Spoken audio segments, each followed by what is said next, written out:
up front. I said it to start with. That's where our thoughts and prayers need to go right now.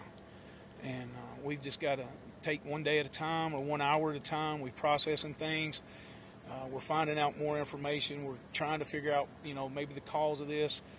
There's not going to be a short explanation for that. I know I may have repeated myself there a little bit, and forgive me, but we're all tired and trying to put together the best effort we can and remember the families and who we're working for. I do want to touch on Accurate Energetic. They are here with us. The facility's here with us. They have discontinued operations. They're focusing on their families, their employees. They're focusing on the next things that they need to do to try to make everything best for their people. We've got critical incident folks on the scene. I'm just sitting here trying to think through the scene. We got the critical incident people here for the families as well as some of the first responders. For those of you that don't know, it was about 7:45 a.m. this morning that this explosion happened. We had a really amazing response from the first responders, fire, and here again I commend those first responders because it was multiple jurisdictions. They worked together. They got the situation under control very quickly and safely. And when you see or when you pull up to the things that they were seeing and doing and having to do at the time, they done very, very well. And anybody any questions? Sir, you mentioned the word souls earlier. Can you tell us how many people have lost their lives? I can tell you that we've had, there are fatalities. Do I want to put a number to that? Because I always, and those of you that have known me in the past, I always wish for the best. Is there a possibility that somebody might be injured somewhere or somebody that we don't know about? Yes. I can tell you right now that we're looking for 19 individuals. And a lot of times when I have these types of situations, I refer to them more than just a person. They're a soul to me. So we're trying to, I can tell you that we're missing 19 souls right now. Sheriff, I was wondering how many people were working at the time and how many people were taken to the hospital. I don't think there was, I think 4 to 5 individuals that was taken, maybe even by POV. I can't talk about the ambulance part of that. And forgive me for some of those early questions and not being able to answer them. We've concentrated so hard on getting the scene secure, getting things moving, taking care of basically the security, getting the personnel that we need here that I can't answer some of those early questions. So forgive me for that. I don't want to give the appearance that I'm avoiding that. Have you had a chance to see the building and can you describe it? Can I describe the building? There's nothing to describe. It's gone. It's again, it's the most devastating scene that I've seen in my career. Sheriff, do you know what kind of work they did in that building specifically? I do not, ma'am. I do not. I'm not familiar with the day-to-day operations of that. I see a lot of family members, they're waiting. Are they waiting for confirmation about if their family member is missing, or what communication are you having with them right now? We have communicated with the family. We've done it twice. We wanted to get some solid information because we was sliding a little bit in information that we were receiving and from past experience from the flood and those kind of things, that we wanted to make sure that we had the information, the correct information that we needed to talk with. So yes, we have spoke with families. Again, Accurate Energetics is taking care of those families and trying to do everything that we can to comfort them and get them the information as quick as we have it. I know it's early in the investigation, but does it appear it's accidental or intentional? Can't answer that. And it's something, that's a good question. And the reason I say that's a good question, in law enforcement, we have one opportunity. And that's the reason why you see a lot of things that we have to do in law enforcement. We have to make the worst assumption. We have to make that and prove it a way that it is an accident. So we only have one chance at the evidence. We only have one thing or one chance to be able to do the things that we need to do. and we're going to be slow, methodical, and diligent, and do everything that we can to make sure this is what it is. And there again, we're working for those families and those people that were in that building to make sure we get, if they deserve justice, we want to be in a situation that we get them justice. And that's how we have to approach these situations. And there was another report that there was a destructive explosion in 2014 in the same building that was operated by Rio Ammunition. Can you confirm that and tell me if there's some kind of trend going on? Rio was on the facility. That did happen here. I was here during that time. I don't believe that it was at that current facility at all. Yes, ma'am. You had a question. That was my question. Is do you have any information about a previous explosion at this facility? Well, see, you have to remember, this is a huge compound, and there's a couple of different businesses that may operate within this facility. So I don't want to get in too much to the operation of the facility because they are a very delicate operation, and we have to maintain that. Sheriff, I had heard some comments earlier about fallout outside the campus area from the blast early on. Yes, sir. Is that something you can remember? There may be some debris that went over the fence. I don't think that we're too far from one of the property lines, and there may be some debris that's on another property here. Sheriff, you said the scene was secure. Does that mean it's stable and first responders have been able to access this? It means that the scene is stable. The ATF and the FBI are on that. They are methodically moving through the location of the explosion.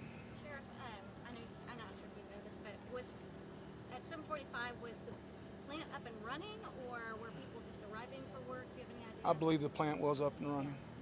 Last question. Have you been able to speak to any families directly, and if so, what are you telling those families? We have spoke to the families directly, and we told them that we're going to be very transparent with them and get them the information and try to answer every question that they have the best we can. It's there again, it's going to be a very slow process. Sheriff Kraft, do you want to anything? I agree.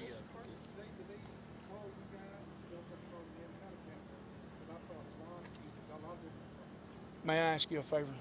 Would you repeat that louder, please? A lot of different departments are showing up there. Did you guys contact them, or did they contact you? We contacted them. I think Sheriff Kraft and I both got information about this very quickly. I don't mind telling you from the prior experiences here with the Rio and the questions that y'all had, I immediately picked up the phone and called Commissioner Long, and I said, this is what I've got, this is where I'm going, because we are in a bad cell range, we are in a bad location, and Commissioner and I are personal friends, and he helped me get the agencies here that we needed and rapidly. So that was one of the things that I'm very thankful to him for that and that relationship as well. All right, last question. I think I might have said that. Anybody? Well, Sheriff, I'm curious. I mean, after Waverly, I mean, another tragedy. I mean, just talked about at the beginning, but just how are you feeling? I mean, how's the community doing after another tragedy like this? My friend, I can't answer that, and forgive me for saying that. I can't answer that right now because he and I and the people from this facility, Mr. Stinson, we've concentrated so much on what is here right now and getting this stable, secure, and taking care of the people here that I hadn't been able to have any kind of feedback from the community. So I'm sure that I'll start hearing some things. We'll start interacting with things as time goes through this. And again, this is not going to be, we're going to close this up tonight. It will probably be here 3 or 4 days from now, 5 days from now. It wouldn't surprise me at all if we're here next week. But we're just, again, we got to go slow, methodical. So forgive me, I don't mean to avoid that question, but we just can't, I can't answer it right now because I don't know. I do have one more question. I know you were kind of being really sympathetic towards the souls that were lost. I am wondering if eventually you are going to let us know how many people have perished. Yes, ma'am. We will confirm that. And like I can say right now, the list that we have right now, we are missing 19 souls. You Okay. are not confirming that some of them were just missing. You can't confirm which ones have actually been accounted for. I could not tell you who's been accounted for. What are the next steps for you? Good question. Right now, honestly, we're having to go hour by hour. We're having to take things hour by hour. We're having to take developments that's going on. We're operating this as, for lack of better words, and I don't want to say two different scenes, but we're letting them take care and doing the things that they need up there where the incident occurred. And we're taking that information, compiling what the needs are, and setting goals that we're trying to reach as we go. So to answer that, we're on that hour-by-hour situation. When do you think we'll have more firm numbers about the number of people being treated? Ms. Gray, if you don't mind, what time was we going to come back together? 4 p.m. I'm hoping by 4 p.m. that we can be able to tell you more information about that. So it's there again. It's not that I'm avoiding it. It's that we're getting information as we go, and that's why I want to try to maybe do these every hour or every couple of hours to be able to answer your questions. Okay. Again.